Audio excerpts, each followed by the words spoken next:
Complain करेंगे क्या? RBI कहता है जानकार बनिए, चौकन्ने रहिए।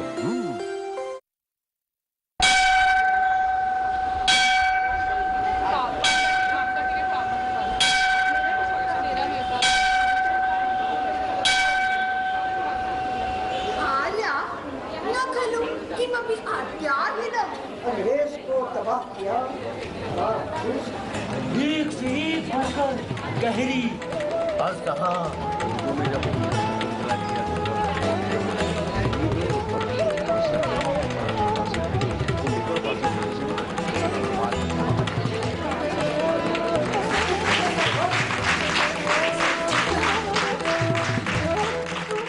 नाज़रीन, उर्दू थिएटर के सफ़र में आपका खैर मकदम है। हमने महसूस किया कि पारसी थिएटर के ज़वाल के बाद एक जानिब इप्टा ने गिराकद्र काम किया तो दूसरी जानिब पृथ्वी थिएटर ने नाकाबिले फरामोश कारनामा अंजाम दिया। एक जानिब हिंदुस्तानी थिएटर ने गैर मुल्की ड्रामों को उर्दू के कालिब में ढाल कर अपने मुल्क के माहौल के मुताबिक पेश किया तो दूसरी जानिब नया थिएटर ने हिंदुस्तान की लोक रवायतों को फिर से जिंदा करके उसे न सिर्फ हिंदुस्तान बल्कि आलमी सतह पर मकबूल बनाया। गोया हर शख्सियत और नाटक ग्रुप ने अपने तौर पर अपने मखसूस अंदाज में उर्दू थिएटर को असर नौ जिंदा किया और इसे मकबूल आम बनाया। जब थिएटर मकबूल होने लगा तो हिंदुस्तान की मरकजी सरकार और फिर रियासती सरकार ने इस जानिब तवज्जो की। मरकजी हुकूमत ने संगीत नाटक एकेडमी कायम किया। संगीत नाटक एकेडमी एक ऐसी कीमती विरासत है जिसकी हमें कदर करनी चाहिए। हमें ऐसा सिर्फ अपने लिए नहीं बल्कि पूरी इंसानी तहजीब की विरासत के लिए करना चाहिए। बने रहने का मतलब नया बनाना है। ये फन के मैदान में जितनी हकीकत है उतना किसी और फन में हो ही नहीं सकता। सिर्फ रिवायतों को महफूज नहीं रखा जाता बल्कि नई नई रिवायतें कायम की जाती हैं। संगीत नाटक एकेडमी का मकसद यही तय पाया कि ये न सिर्फ हमारी कदीम तहजीबी रिवायत को महफूज रखे बल्कि उसमें इजाफे की गरज से नई और अहम तहजीबी रिवायतें कायम भी करें।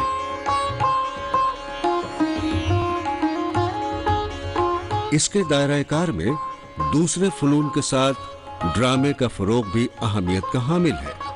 31 मई सन 1952 को इसका क़याम अमल में आया और 1961 में इसे सोसाइटी एक्ट 1960 के तहत रजिस्टर करवाया गया। 52 में पहली दफ़े इंडिया में एकेडमी सेटअप हुई, संगीत नाटक एकेडमी। इसके साथ साथ हुई ललित कला एकेडमी। इसके साथ साथ एक पूरा जिसे कहते हैं फोकस आ गया इस सारे काम पे। और 1961 में तो यहाँ पूरी तरह से स्थापना हो चुकी थी। तो इसमें बहुत बड़ी भूमिका मैं समझती हूँ मौलाना अब्दुल कलाम आज़ाद साहब की है, जो पहले हमारे एजुकेशन मिनिस्टर थे। देखिए, हबीब साहब को हमने 60s में ऑनर किया है क्योंकि उसी वक्त हमने ये देखा कि एक तो वो फोक के प्रतिनिधि बन गए हैं और उन्होंने फोक सारे जितने फॉर्म्स हैं उनको जोड़ा है उर्दू थिएटर के साथ। अब्बा हुजूर, आपको इसकी खबर है कि ये क्या पैगाम देना चाहता है? आपको इसका एहसास है कि आपने किस चीज की बुनियाद डाली है और वो क्यों? किस पोशीदा हकीकत ने आपको मजबूर किया? मैं अक्सर यहाँ बैठा रहता हूँ और सोचता रहता हूँ। अपने क़याम के दिनों से ही संगीत नाटक एकेडमी एक ऐसी तंजीम के तौर पर काम करती रही जो हर रियासत में संगीत और नाटक के फ़रोग़ के लिए काम करती है। हर साल मुल्क के मुख्तलिफ इलाकों में ड्रामा फेस्टिवल करवाती है और इन फेस्टिवल में दूसरी तमाम ज़बानों के साथ उर्दू के ड्रामे भी होते हैं। ان میں پرانے ہدایت کاروں کے ساتھ ساتھ نوجوان ہدایت کاروں اور فنکاروں کو بھی موقع دیا جاتا ہے، بلکہ انہیں ایوارڈ سے بھی سرفراز کیا جاتا ہے۔ سنگیت ناٹک اکیڈمی پورے ملک میں گھوم گھوم کر سیمینار اور مباحثہ کرواتی ہے، جس میں ڈرامہ کے ماہرین اپنی رائے رکھتے ہیں اور آگے کے لیے راہیں بناتے ہیں۔ سنگیت ناٹک اکیڈمی ہندوستان میں موجود ہر ڈرامہ گروپ کو ڈرامہ تیار کر کے اسے پیش کرنے کے لیے مالی تعاون دیتی ہے۔ اگر کوئی گروپ بہت اہم کام کر رہا ہے تو اس کے فنکاروں اور اداکاروں کی امداد کی غرض سے رقم دیتی ہے، جس سے ان فنکاروں کو باضابطہ ماہوار تنخواہ دی جاتی ہے۔ اگر کسی مصنف نے ڈرامے سے متعلق کوئی اہم کتاب لکھی ہے تو اس کی اشاعت کے لیے مالی تعاون کرتی ہے۔ ان کتابوں میں اردو کی کتابیں بھی شامل ہوتی ہیں۔ یہاں موجود لائبریری کے ساتھ ساتھ آڈیو ویژول لائبریری میں بھی ڈرامے سے متعلق کافی معلومات موجود ہیں۔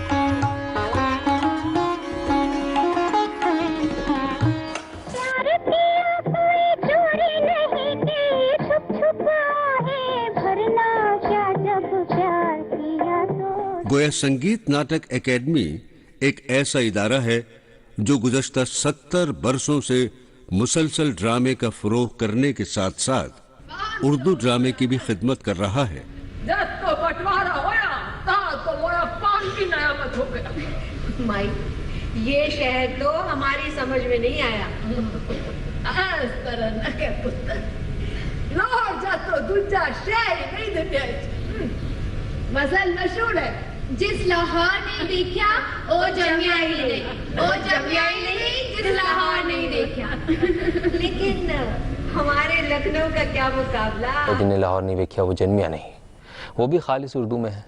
اس میں بیچ بیچ میں جو سین چینج اوور ہوتا ہے تو اس میں نظم ہے، وہ بھی آپ ایک ریفرنس پوائنٹ دیکھ سکتے ہیں کہ اردو زبان میں جب ناٹک ہوتا ہے تو، اور اس کے لیے میں شری رام ریپرٹری میں جب تھا 98 میں نے اس میں مولوی کا کیریکٹر کیا تھا۔ سچ میں وہ ایسی زبان ہے کہ وہ بہا دیتی ہے آپ کو۔ اور اس شو کو دیکھنے کے لیے شری رام سینٹر سے لے کے منڈی ہاؤس کے چوراہے تک لائن لگا کرتی تھی ٹکٹس کو۔ میرے زمانے میں نہیں، لیکن ہاں جب وہ شروع ہوا تھا تو ویسی کہانیاں میں نے سنی۔ ابھی بھی ہیں لوگ، اگر کام اچھا ہوتا ہے کسی بھی زبان میں تو اس زبان کے قدردان ہیں۔ جب ہندوستان میں ڈرامے کی پیشکش کی فکر کی جاتی ہے تو اردو ڈرامے کو نظر انداز نہیں کیا جا سکتا، جس کی سب سے بڑی وجہ یہ ہے کہ ہر اداکار کو اس کی آواز پر کام کرنے کی غرض سے جو ناٹک کا حصہ لیا جاتا ہے وہ خالص اردو کا ہی نہیں بلکہ مشکل اردو کا ہوتا ہے، اور جب تربیت کے لیے اس زبان کے ناٹک کا انتخاب کیا جاتا ہے تو پھر اسے کھیلا کیسے نہیں جا سکتا ہے۔ آپ نے ایسا کیوں کیا بھائی؟ میں نے سب پتا ہے، اے گل ضرور سی کہ تسی لوکاں نے مینوں کچھ نہیں دسیا بلکہ میرے پاس چھپایا ہے، لیکن حقیقت ہے کہ کچھ لوگ میری وجہ تانوں سارے لوگ پریشان کر رہے ہیں۔ پہلی بات تو ہم کو یہ اپنے ذہن میں صاف کر لینی چاہیے کہ اردو ڈرامہ ہم کہتے کس کو ہیں۔ اگر اردو ڈرامے کا مطلب یہ ہے کہ وہ ڈرامہ جو اردو رسم الخط میں لکھا جائے وہ اردو کا ڈرامہ ہوتا ہے تو یہ بالکل غلط بات ہے، اس لیے کہ رسم الخط اسٹیج پر نہیں ہوتا، اسٹیج تک رسم الخط نہیں پہنچتا۔ آپ دیوناگری میں لکھیے، رومن میں لکھیے، فارسی رسم الخط میں لکھیے، کسی اور رسم الخط میں لکھیے، جو زبان بولی جا رہی ہے وہ اہم ہے۔ میں سمجھتا ہوں کہ اردو ناٹک، اردو ڈرامہ جو ہے وہ ڈرامہ ہے جس میں اردو کی اپنی تہذیب دکھائی گئی ہو، چاہے وہ کسی بھی زبان میں لکھا گیا ہو اور کسی نے بھی لکھا ہو۔ سنگیت ناٹک اکیڈمی مرکزی سرکار کے تحت چلنے والا ادارہ ہے۔ جب ملک کی ریاستیں مضبوط ہوئیں تو انہیں بھی اپنی تہذیب و ثقافت کو محفوظ کرنے کا خیال آیا۔ مختلف ریاستوں میں تھیٹر اسکول کا قیام عمل میں آیا۔ ان میں لکھنؤ کی بھارتیندو ناٹیہ اکیڈمی، بھوپال کا بھارت بھون، ساہتیہ کلا پریشد دہلی اور مختلف ریاستوں کی اردو اکیڈمیاں قائم ہوئیں۔ ان تمام اداروں نے اپنے اپنے علاقوں اور سرکار کی پالیسیوں کی مناسبت سے ڈرامے کو فروغ دیا۔ ان اداروں نے اپنی ریاستوں کی لوک روایتوں اور ڈرامے کی تاریخ کو مد نظر رکھ کر ڈرامے کو فروغ دینے کا منصوبہ بنایا۔ سکھ شبد مکھ بول آد کتی آئی بار دینا مہامائی آد کتی آئی بار دینا مہامائی کوئی سدا دی سہائی کری بھگتا دے کاج تجھ آپ آن کے جی۔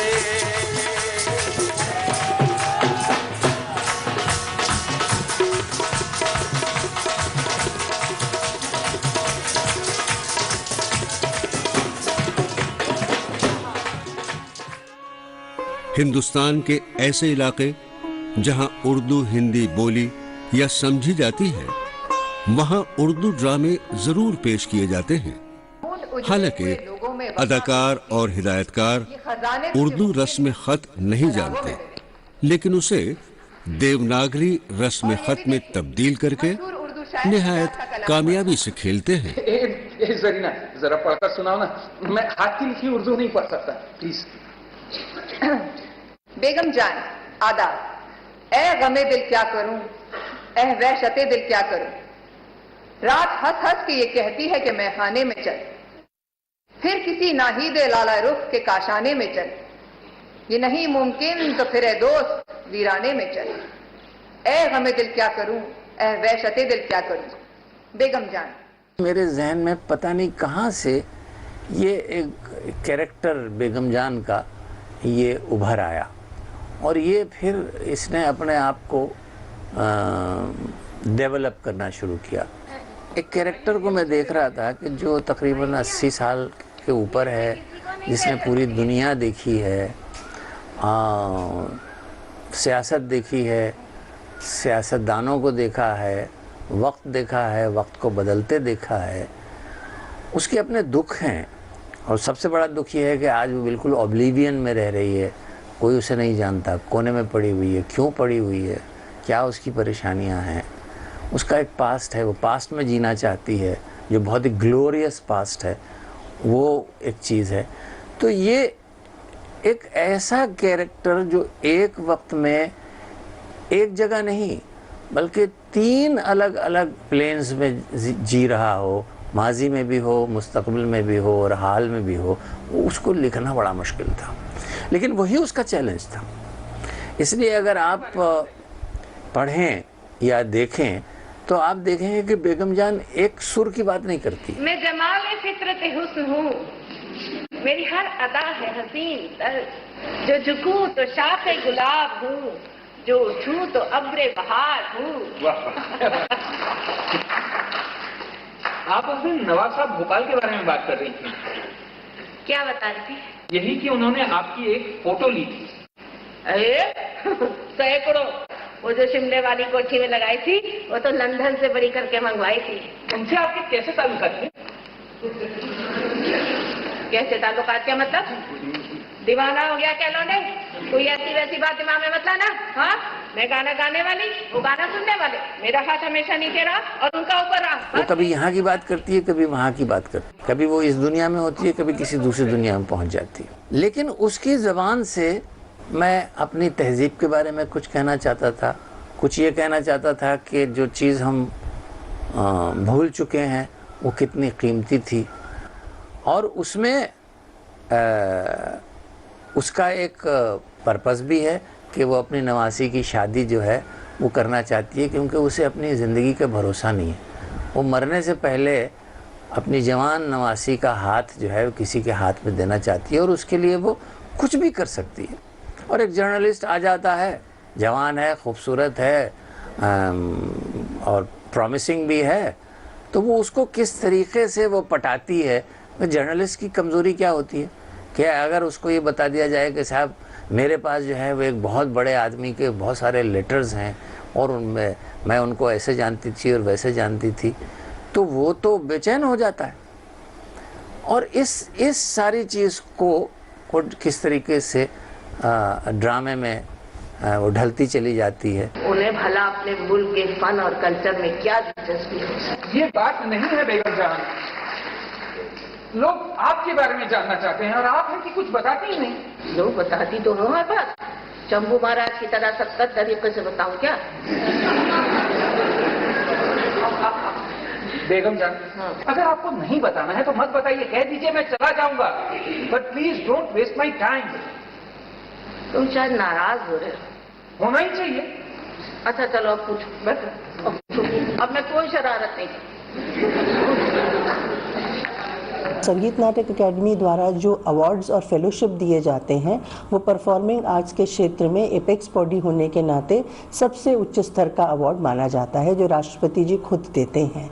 तो 1952 के बाद से जब से इन पुरस्कारों का चयन होता रहा है, तो एक्सीलेंस के क्षेत्र में हमने जो थिएटर के क्षेत्र में जो अवार्ड दिए हैं वो भाषा के तौर पे दिए जाते हैं, जिसमें उर्दू भाषा बिल्कुल शामिल रही है। और जो हमने 2 लोगों को जो अवार्ड दिया उर्दू भाषा के क्षेत्र में थिएटर के अंडर, उसमें उजरा भट्ट और जोरा सहगल जी का नाम आता है। न शाह रूस ने, न ईरान ने किया, न शाह रूस ने अंग्रेज को तबाह किया, कारतूस चर्बी में घुसे अंग्रेजी जुल्म के कफन में आँख में कील थी, चर्बी ने ईंधन में आग का काम किया। हिंदू मुस्लिम सिख एकता की बेहतरीन मिसाल थी ये बगावत। जोरा आपा के साथ मैंने 300 बच्चों के साथ काम किया, वो प्ले किया था। और जोरा आपा तो वो तो grand mother of Indian theatre है, और ऐसी प्रोफेशनल है कि आपके होश उड़ जाते हैं। आप तैयार नहीं होते हैं, वो पूरे 100% तैयार होकर घर से आती है। मैं जब उनके लिए एक डॉक्यूमेंट्री कर रहा था, मैंने उनकी एक और डॉक्यूमेंट्री की 100 ईयर्स पे की। उससे पहले मैंने एक थोड़ा सा उनके लिए एक शॉट किया था सुरभि के लिए। मैं कहती नीचे बैठो, अभी नहीं ऊपर आना। मैं कहा क्यों? वो एक्सरसाइज कर रही थी अभी भी, वॉइस एक्सरसाइज, बॉडी एक्सरसाइज। उस वक्त वो 86 की थी, आज 101 है उनकी उम्र माशाल्लाह। कमाल की अभी भी आप बात कीजिए, गालिब ज़बानी बराबर बोलेंगे। मैं कहा जोरा आपको क्या ज़रूरत है करने की? नहीं, रियाज करना बहुत ज़रूरी है। हिंदुस्तान में उर्दू ज़बान के फ़रोग़ के लिए रियासती सतह पर अकादमी कायम की गई। उर्दू के सेमिनार और दूसरे कामों के साथ साथ मुख्तलिफ रियासतों में कायम उर्दू अकादमियों में से ज़्यादातर उर्दू ड्रामे पेश करती हैं, तो बाज़ उर्दू ड्रामा फेस्टिवल का इनेकाद करती हैं, तो चंद अपने सालाना प्रोग्राम में थिएटर वर्कशॉप और ड्रामा फेस्टिवल को शामिल किए हुए हैं। मिसाल के तौर पर उर्दू अकादमी दिल्ली को पेश किया जा सकता है।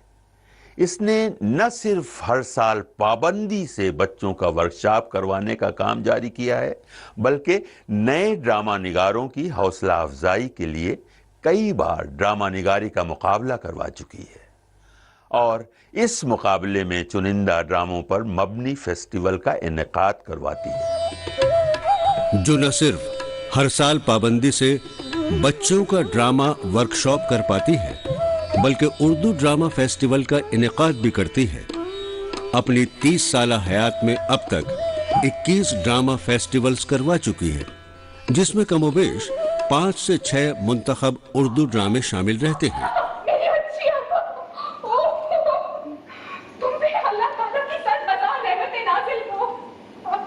ठीक है, संभालो तो खुद को। अदा बजा लाता हुआ बजा। अल्लाह सलामत रखे, सीहो सर, दौलत इक़बाल, उम्र जाहो जलाल, बतरीक़ दवाम इनायत करे। रुतबा मर्तबा इस कदर बुलंद हो कि रोज़े हश्र तक माओ आफ्ताब रश्क करे। बस बस, आपा बड़ी जोर जोर से खड़ा था। किस तरह का दिल है आपका जो दुआएं भी बर्दाश्त नहीं कर सकता? अब ये खाना खराब इस कदर बददुआओं का आदी हो गया है कि दुआएं अब इसे रास नहीं आती। इस शर्त पर कि सालाना 10,000 उनके खानदान वालों को मिलेंगे। अब इस रकम में से मेरे हिस्से 750 सालाना आते थे, लेकिन नवाब साहब ने अंग्रेजों से मिल मिलाकर इसे 10 को 5 करा दिया, और इसमें भी किसी हाजी मीर को हिस्सेदार बनवा दिया जिनका कोई हक नहीं बनता था। उनके जन्नत नशी हो जाने के बाद उनके बेटों को वारिस करार दे दिया गया है। नवाब साहब को बहुत समझाने बुझाने की कोशिश की, लेकिन उन्होंने अपने फैसले में तब्दीली करने से साफ इनकार कर दिया। अरे जनाब आली, तब तक मेरे कलाम की इस्लाह कौन करेगा? आप तो जानते हैं रोजाना 3-3 दर्जन के हिसाब से कर लेंगे। भाई परवेज, अगर बुरा ना मानो तो एक बात कहो, तुम किसी और को अपना उस्ताद क्यों नहीं बना लेते? ये जमीन है इस दिल के लिए, मंजिल के लिए। हाँ सुनो, लखनऊ में मेरा भी एक काम कर देना, ये किताब आतिश तक पहुंचा, 2-3 बार लिख चुके हैं।